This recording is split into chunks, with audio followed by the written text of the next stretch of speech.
ଜନ ହେ ମତେ ପାସ୍ କରେ ତମେ ଆଉ ଏ ଜନ୍ମରେ ପାସ୍ ହେଇପାରିବ ଆମର ସୋନ ଜମା ହେଇଛି ଆଉ ହଉଛି ନା କାହିଁକି ମ କାହିଁକି ସେ ଶ୍ୱଶୁର ମତେ ପଚାରି ପଚାରି ମାରି ଛାଡ଼ିଲାଣି କାହିଁକି କଣ ଅಯ್ୟ ମାଉସ ମୁଁ ତ ତମକୁ ସେତେବେଳେ ମୋ ଆଡେ ଭିଡୁଛି ହଁ ତମେ କଣ ପାଇଁ ତାରି ଆଡେ ଯାଉଛ କାଇଁ ମୁଁ ତ ତମକୁ କାଳେ ବେଳେ କୋଉଠି ଦେଖୁଛି ଆଇ ଜାଣିଲ ହଁ ମୁଁ ପରା ତମ ପୁରୋହିତ ତମେ ମୋ ଜେଜେମନ ତମେ ପୁରେଇଛ ହଁ ମୁଁ ପୁରୋହିତ କାଇଁ ମୁଁ ତମକୁ କେବେ ଦେଖିନାହିଁ ଆଉ ତମେ ତାହେଲେ ମୋ ନନାଙ୍କୁ ଦେଖିଥିବ ଏ ନନା ବେଳେ କିଏ ବାପା ଗଲେ କୁଆଡେ ମୋ ନନା ଆର ପାରିକୁ ଚାଲିଗଲେ ଆଉ ଯାଇ ଓ ସୌଭାଗ୍ୟ ପ୍ରାପ୍ତି ହେଇଯାଇଛି ହଁ ଏ ତମ ଉପରେ କାଇଁ ମୋର ବିଶ୍ୱାସ ହଉନି ବିଶ୍ୱାସ ନା ହଉନି ନା ହଉନି ତ ଯଦି ବିଶ୍ୱାସ ହଉନି ହଁ ତାହେଲେ ଦେଖୁନ ମୋ ଖାତା ପତ୍ର ତମ ସାତ ପୁରୁଷକୁ ଆମ ସାତ ପୁରୁଷ ଜେଜେମନ ପରା ଲାଗି ରହିଛି କଳା ବେଲ ଢାଣା ଭଳିଆ ନାଚି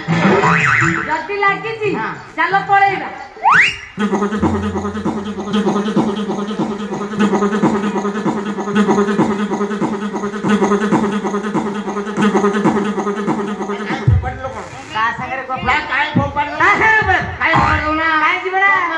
ମୁଁ ପୁରୋହିତ ଶାଶୁର ପୁଅ ବାଲୁଗାଁ ଚୋର ଭଳିଆ ଖାଉଛି ଜଣାପଡୁନି ବାପା ବାପା ବାପା ତମ ଉପରେ ମୋର ବିଶ୍ୱାସ ନା ନା ଯଦି ବିଶ୍ୱାସ ନ ହଉଛି ହଁ ତମ ନାଁ କହିଲ ଓହୋ ମୋ ନାଁରୁ ତମ ଖାତା ପତ୍ର ବାହାରି ବାହାରିବ ନାଇଁ ମୋ ନାଁ ଶୁଣିବାକୁ ତୋର ଭାରି ନା କୁହ ଦେଖ ବାପା ହେଲା ମୋ ନାଁ ହେଲା ଶ୍ରୀ ଶ୍ରୀ ଭବାନୀ ଶଙ୍କର ମହାପାତ୍ର ଏଇ ଦେଖନ୍ତୁ ମହାଶୟ ହଁ ଭବାନୀ ଶଙ୍କର ମହାପାତ୍ର ମହାପଡ଼ା ମହାପାତ୍ର ବୃନ୍ଦାବନ ମହାପାତ୍ର କୈଳାସ ମହାପାତ୍ର ଶ୍ୟାମ ସୁନ୍ଦର ମହାପାତ୍ର ବିଧି ମହାପାତ୍ର ସୁକୁଟା ମହାପାତ୍ର ଗୁରେଇ ମହାପାତ୍ର ବଦିଆ ମହାପାତ୍ର ସିଲୁ ମହାପାତ୍ର ମୋଚିଆ ମହାପାତ୍ର ଆଲୋକ ମହାପାତ୍ର ଦେଖ ଆଗକୁ ଆହୁରି କେତେ ବାହାରିବ ଚାଲ ଚାଲ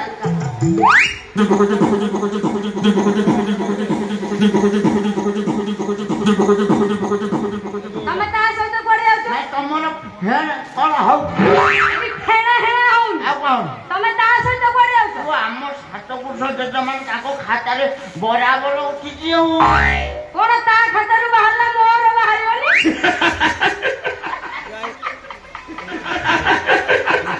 ହଁ ତମର ବାହାରିବ ମାନେ ମୋର 14 ପୁରୁଷ ଯାଏ ବାହାରିବ ଆଉ ଯାଇ ମା ମରୁକିନା ଛଡ଼ା ଗୋଟେ ସିନା ବୟସରେ ଧାନ ଆର 14 ପୁରୁଷ ବାହାରିବ ଏଇ ଦେଖନ୍ତୁ ମହାଶୟ ଭବାନୀ ଶଙ୍କର ମହାପାତ୍ର ଶ୍ୟାମ ସୁନ୍ଦର ମହାପାତ୍ର ବୃନ୍ଦାବନ ମହାପାତ୍ର କୈଳାସ ମହାପାତ୍ର ଆଲୋକ ମହାପାତ୍ର ଅଜୟ ମହାପାତ୍ର ସାଧିଆ ମହାପାତ୍ର ମାଧିଆ ମହାପାତ୍ର ବୁଦ୍ଧିଆ ମହାପାତ୍ର ସୁଦେଇ ମହାପାତ୍ର ଗୁରେଇ ମହାପାତ୍ର ପଦିଆ ମହାପାତ୍ର ମନୋଜ ମହାପାତ୍ର ସୁଶାନ୍ତ ମହାପାତ୍ର କାଶୀ ସ୍ୱାଇଁ ଗୋବିନ୍ଦ ଚୌଧୁରୀ ତମେ ତ ମୋ ଜାତିରେ ଆସ ଗୋପା 14 ପୁରୁଷରେ କେହି ବସେଇ ଥିଲା ନା ତୁ ଏବେ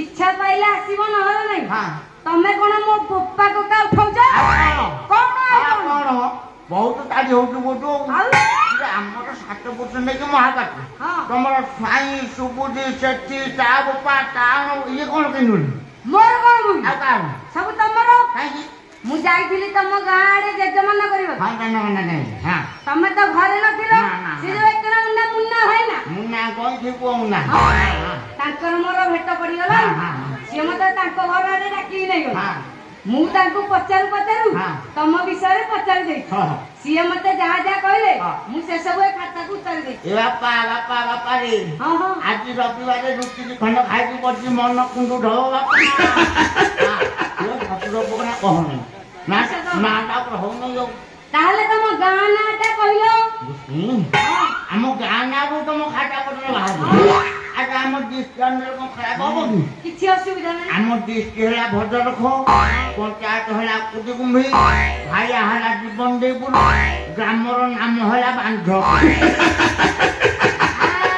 ତମ ଗାଁ ବାନ୍ଧପୁର, ତମ ପୋଷ୍ଟ ବାନ୍ଧପୁର, ତମ ଡିଷ୍ଟ୍ରିକ୍ଟ ବାନ୍ଧପୁର, ତମ ଜିଲ୍ଲା ବାନ୍ଧପୁର।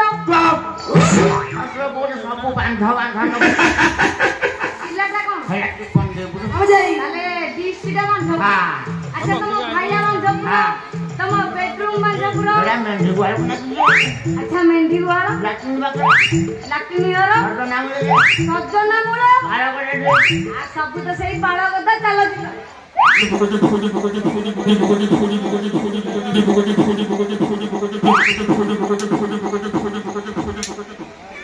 ହଉଛି କଣ? ମୋର କିଛି ଆଉ କଣ? ତା ସାଙ୍ଗରେ କୁଆଡେ କାହିଁକି କାହିଁକି ଯିବ? ସେ ଗୋସାଇ ସିନା ବୟସରେ ସାନ ବାପା, ତାର 28 ବର୍ଷ ଘାଟା ପଡି। 28? ଭାବରେ ହଉଛି ବାପା। ବିଲକୁଲ ନା ହବ ନାଇଁ ତ।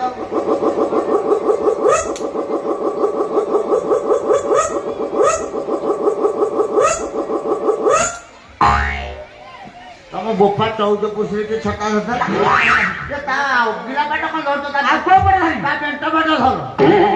ବେଶୀ ଧମକ ଗିରିକି ବାଜିବ ପୁଅ। ବଜାର ନେଇ ନାଇଁ ଗେଲ ଲାଗିଛି ଆଉ। ଇଏ ଖୋଲୁନଥିବ ଯାହା ନାଇଁ ଖୋଲିବ ନା। ନାଇଁ ପୁରା ନାଇଁ ଖୋଲୁଛି ହେଲା। This is my identity, that is my ଫାଳେ ସେ ଏଇଟା ଦେଇଥିଲେ କିଏ କହିଲ? ଦେଇଥିଲେ ଦେଢ଼ଶାଳି ଦେଲେ ମାଇକ ପର ଉପରଟା। ମୁଁ ଆଇଲା ବେଳେ ଦେଖୁଛି ତମର ଏଇ ଧାରୁଟା ଯୋଉ କହୁଛି ସେ ବିଲକୁଲ କମୁନି। ବାପା ସେଇଟା ମୋ ମାର ଦୋଷ। କଣ ଦୋଷ? ମୁଁ 7 ମାସର ଖଣ୍ଡେ ତା ପେଟରେ ଧରିଲି ହେଲା। ମୋ ମାର ଗୋଟେ ସପଟା ଖାଇବାର ଇଚ୍ଛା ଥିଲା, ସେଟା ମିଳିଲାନି। ସେଇଦିନ ଗଳୁଛି ଆଉ। ଏଇଟା ତେମେ ଦେଇଦେଲ ନାଇଁ? ନାଇଁ ମୁଁ ପୁରା ପେଟରେ ଥିଲି। ବୁଝିଲ ମହାଶୟ, ମତେ ଭାରି ହାଲିଆ ଲାଗିଲେ। ଗୟା ତୀର୍ଥକୁ ଯେତେବେଳେ ପିଣ୍ଡ ଦାନ ଦବାକୁ ଯିବ, ମତେ ଟିକେ ଆମ ଘରେ ଡାକି ଦେଇକି ଯିବ। ଘର ଦ୍ୱାର ଦେଖା ନାହିଁ, ଡାକି ଦେଇକି ଯିବ। କଣ ଘର ଦ୍ୱାର ଦେଖା ନାହିଁ? ଆଉ କଣ? ମୁଁ ଆସିଲା ବେଳେ ତମକୁ ଦେଖେଇଥିଲି। ନାଇଁ ମୋର କାହିଁ ମନରେ ମନେ ରହ। ଗୋଟେ ଷଣ୍ଢଟେ ସବୁ